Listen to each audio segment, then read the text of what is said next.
The Hound of the Baskervilles. Chapter 8. First report of Dr. Watson. From this point onward I will follow the course of events by transcribing my own letters to Mr. Sherlock Holmes which lie before me on the table. One page is missing, but otherwise they are exactly as written and show my feelings and suspicions of the moment more accurately than my memory, clear as it is upon these tragic events, can possibly do. Baskerville Hall, the 13th of October. My dear Holmes. My previous letters and telegrams have kept you pretty well up to date as to all that has occurred in this most godforsaken corner of the world. The longer one stays here the more does the spirit of the moor sink into one's soul, its vastness, and also its grim charm. When you are once out upon its bosom you have left all traces of modern England behind you, but on the other hand you are conscious everywhere of the homes and the work of the prehistoric people. On all sides of you as you walk are the houses of these forgotten folk, with their graves and the huge monoliths which are supposed to have marked their temples.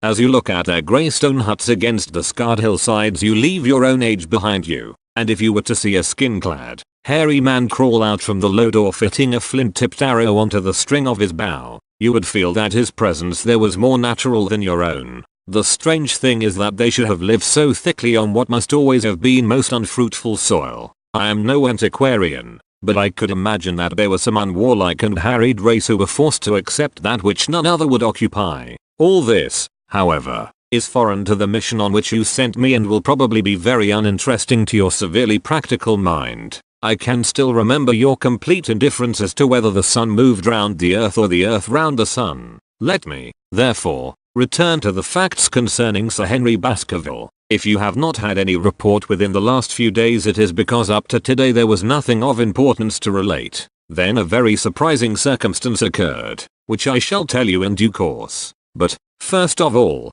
I must keep you in touch with some of the other factors in the situation. One of these, concerning which I have said little, is the escaped convict upon the moor. There is strong reason now to believe that he has got right away, which is a considerable relief to the lonely householders of this district. A fortnight has passed since his flight, during which he has not been seen and nothing has been heard of him. It is surely inconceivable that he could have held out upon the moor during all that time. Of course, so far as his concealment goes there is no difficulty at all. Any one of these stone huts would give him a hiding place. But there is nothing to eat unless he were to catch and slaughter one of the moor sheep. We think, therefore, that he has gone, and the outlying farmers sleep the better in consequence. We are 4 able-bodied men in this household, so that we could take good care of ourselves, but I confess that I have had uneasy moments when I have thought of the Stapletons. They live miles from any help. There are one maid, an old manservant,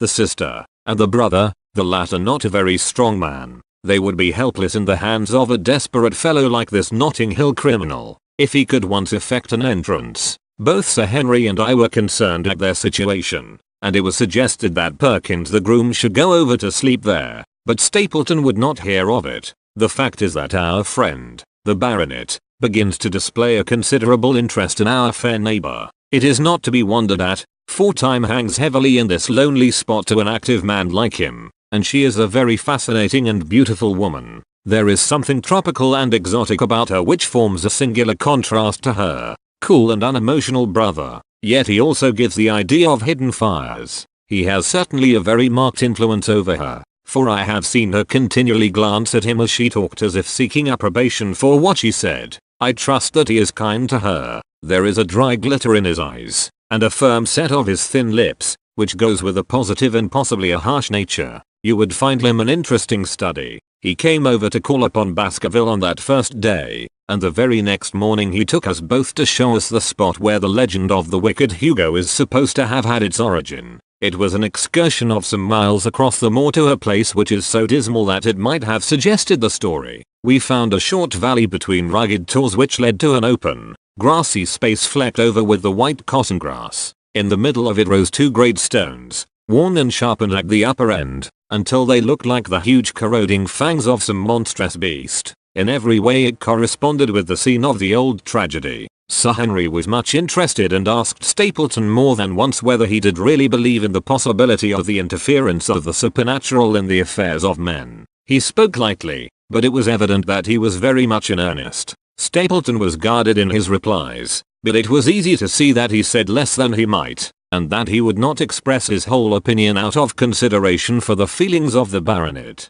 He told us of similar cases, where families had suffered from some evil influence, and he left us with the impression that he shared the popular view upon the matter. On our way back we stayed for lunch at Merripit House, and it was there that Sir Henry made the acquaintance of Miss Stapleton. From the first moment that he saw her he appeared to be strongly attracted by her, and I am much mistaken if the feeling was not mutual. He referred to her again and again on our walk home, and since then hardly a day has passed that we have not seen something of the brother and sister. They dine here tonight, and there is some talk of our going to them next week. One would imagine that such a match would be very welcome to Stapleton, and yet I have more than once caught a look of the strongest disapprobation in his face when Sir Henry has been paying some attention to his sister. He is much attached to her, no doubt, and would lead a lonely life without her, but it would seem the height of selfishness if he were to stand in the way of her making so brilliant a marriage. Yet I am certain that he does not wish their intimacy to ripen into love, and I have several times observed that he has taken pains to prevent them from being TTATT.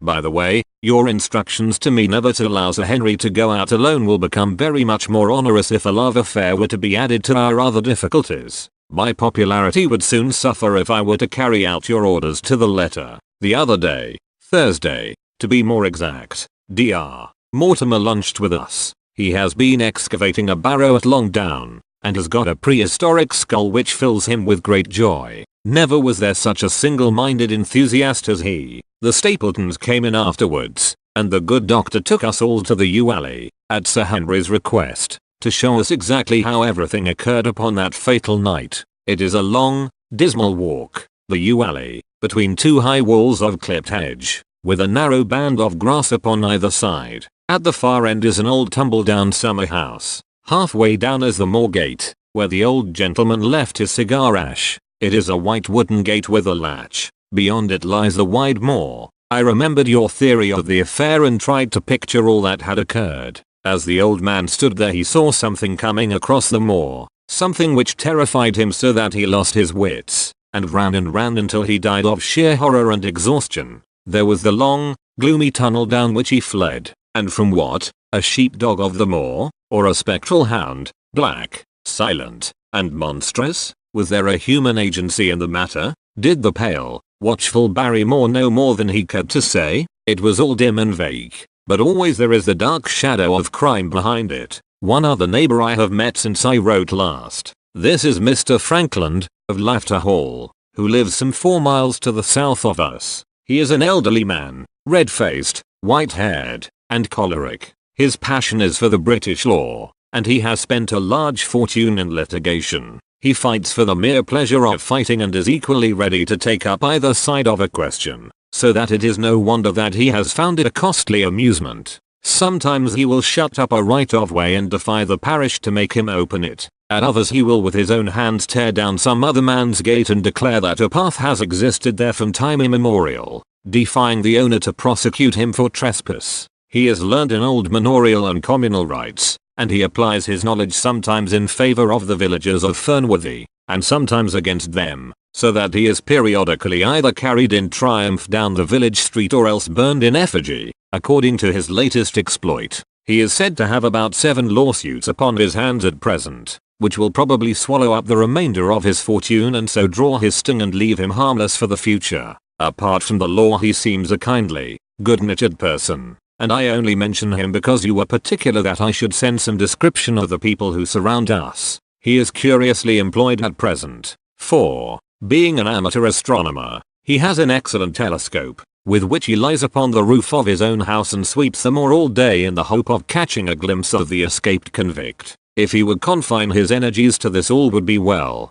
but there are rumors that he intends to prosecute Dr. Mortimer for opening a grave without the consent of the next of kin, because he dug up the Neolithic skull in the barrow on Longdown. He helps to keep our lives from being monotonous and gives a little comic relief where it is badly needed. And now, having brought you up to date in the escaped convict, the Stapletons, Dr. Mortimer, and Frankland, of Laughter Hall, let me end on that which is most important and tell you more about the Barrymores, and especially about the surprising development of last night. First of all about the test telegram. which you sent from London in order to make sure that Barrymore was really here. I have already explained that the testimony of the postmaster shows that the test was worthless and that we have no proof one way or the other. I told Sir Henry how the matter stood, and he at once, in his downright fashion, had Barrymore up and asked him whether he had received the telegram himself. Barrymore said that he had. "Did the boy deliver it into your own hands?" asked Sir Henry. Barrymore looked surprised, and considered for a little time. "No," said he, "I was in the box room at the time, and my wife brought it up to me." "Did you answer it yourself?" "No, I told my wife what to answer and she went down to write it." In the evening he recurred to the subject of his own accord. "I could not quite understand the object of your questions this morning, Sir Henry," said he. "I trust that they do not mean that I have done anything to forfeit your confidence?" Sir Henry had to assure him that it was not so and pacify him by giving him a considerable part of his old wardrobe. The London outfit having now all arrived, "Mrs. Barrymore is of interest to me. She is a heavy, solid person, very limited, intensely respectable, and inclined to be puritanical. You could hardly conceive a less emotional subject, yet I have told you how, on the first night here, I heard her sobbing bitterly, and since then I have more than once observed traces of tears upon her face. Some deep sorrow gnaws ever at her heart.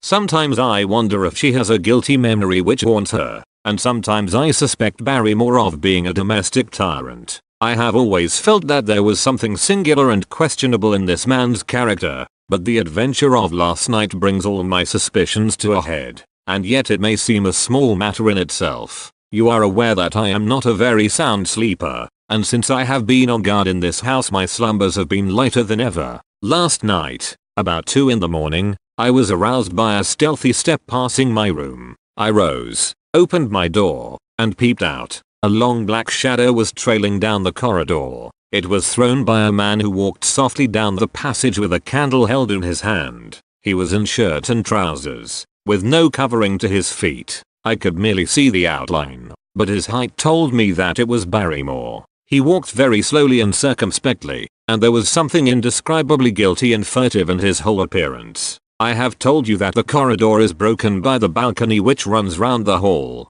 but that it is resumed upon the farther side. I waited until he had passed out of sight and then I followed him. When I came round the balcony he had reached the end of the farther corridor, and I could see from the glimmer of light through an open door that he had entered one of the rooms. Now, all these rooms are unfurnished and unoccupied, so that his expedition became more mysterious than ever. The light shone steadily as if he were standing motionless. I crept down the passage as noiselessly as I could and peeped round the corner of the door. Barrymore was crouching at the window with the candle held against the glass. His profile was half turned towards me, and his face seemed to be rigid with expectation as he stared out into the blackness of the moor. For some minutes he stood watching intently. Then he gave a deep groan and with an impatient gesture he put out the light. Instantly I made my way back to my room, and very shortly came the stealthy steps passing once more upon their return journey. Long afterwards when I had fallen into a light sleep I heard a key turn somewhere in the lock, but I could not tell whence the sound came. What it all means I cannot guess, but there is some secret business going on in this house of gloom which sooner or later we shall get to the bottom of. I do not trouble you with my theories, for you asked me to furnish you only with facts. I have had a long talk with Sir Henry this morning, and we have made a plan of campaign founded upon my observations of last night. I will not speak about it just now, but it should make my next report interesting reading.